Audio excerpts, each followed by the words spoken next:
been here nearly a month. 3 weeks? It hasn't been that long. For you, you've been outside. I've been stuck here while you go cap in hand to people who don't care a thing about us. They don't know us. We've written no communiques, no manifestos. Once I do that... Once you dazzle them with your brilliant mind and fancy words. Look, it's not Peru. This isn't a peasant revolt. Words matter. That's how we build support. And in the meantime, we have friends. We can't go to them. We can trust them. We can trust them as much as we can trust this one. We can't go to our friends. They're being watched. It's just us right now. That's it. It was something that I knew not a lot about 1971 England. And it felt like an education all over again. And I love reading about historical events. Also, in many ways, I think it informs and guides you on what is actually happening in the world. It's kind of great to know who fought for our rights before we, enjoy this freedom and take so much of it for granted. So it really baffled me that there was not a lot of information that was available in history textbooks and even online, for that matter, about 1971 England. So yeah, it definitely started off as an education, and a surprising one at that. But then it also was a John Ridley project, and whatever he touches, it's gold. He writes not just to inform and educate people, but he writes in order to really give due respect to human relationships and to make it more than just the political or the historical facts that people love harping on. He goes so much deeper into it. And when I read the love story angle to it, I just knew this is something that I had to be part of, because in a lot of situations related to war and refugees and freedom struggles and rights and fight for rights, it's not just numbers that are getting affected, it's real people. John Ridley provided us with a lot of material, and he provided us with access to also a real-life activist of the 70s, Farooq Dhondy, who was literally like my guide throughout this process. He wrote a book called London Company, and it is a lot about the tensions and the escalations of pressure within this cell that actually existed in the 1970s, where you had the blacks, the Asians, the Caribbean community, African community, all of them come together to fight for this one cause to be accepted. And what was really interesting about the London Company, which I feel, which is probably why John and Farooq as well got along that well, was because it was not really just about the politics of the time. Everybody had their different form of agitation and a different form of protest. And that sometimes within the group, the infighting within the group creates tension, which for a series like Guerrilla makes for great cinematic expression as well. So yes, we had a lot of access to material, but also to, because we could spend some time with Farooq, and actually we met the wonderful Darkus Howe as well and Leela Howe, and it was nice to just talk to them and ask them about their experience back in the day. Nothing like hearing it from the real life fighters, yeah.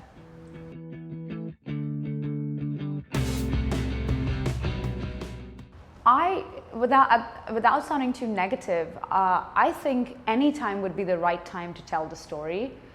It seems very timely and timeless now, but it seems like these issues really haven't gone away entirely. You have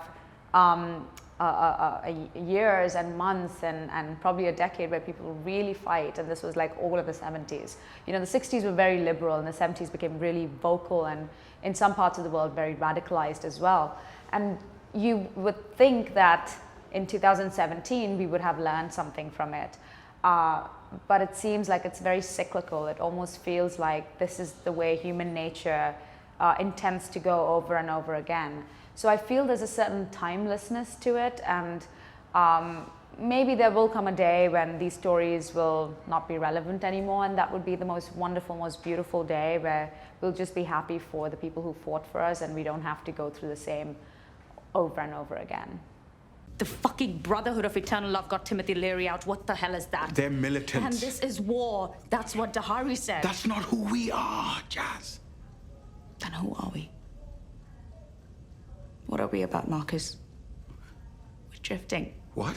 You and I are drifting apart. Hey, how is this about our relationship? Well, if we're up for something, if we're up for each other, now's when we've got to show it. By behaving like criminals? They're the criminals. When we arrive at Jazz and Marcus, they're already about a couple of years, like 3.5 years, 4 years into their relationship.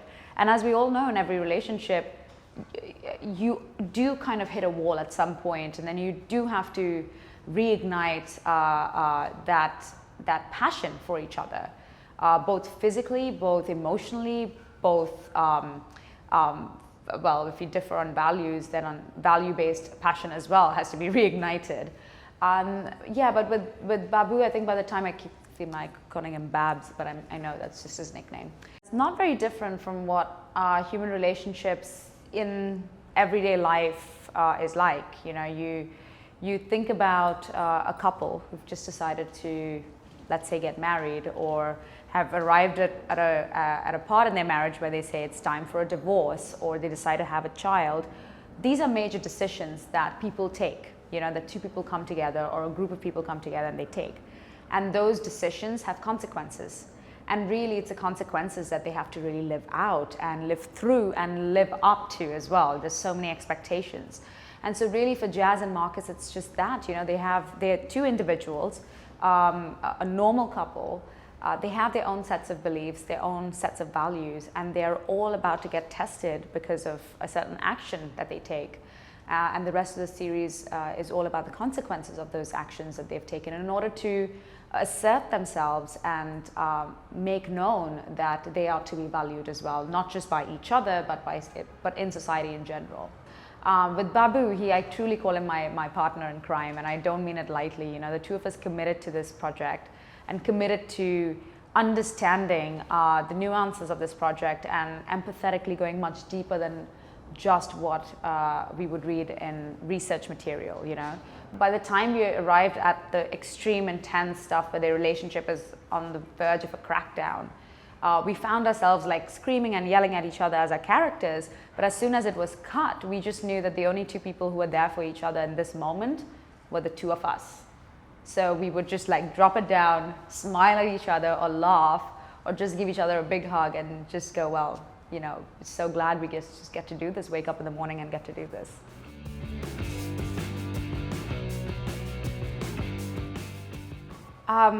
First of all, I feel nobody has the power to take the power away from me, except if I give them consent.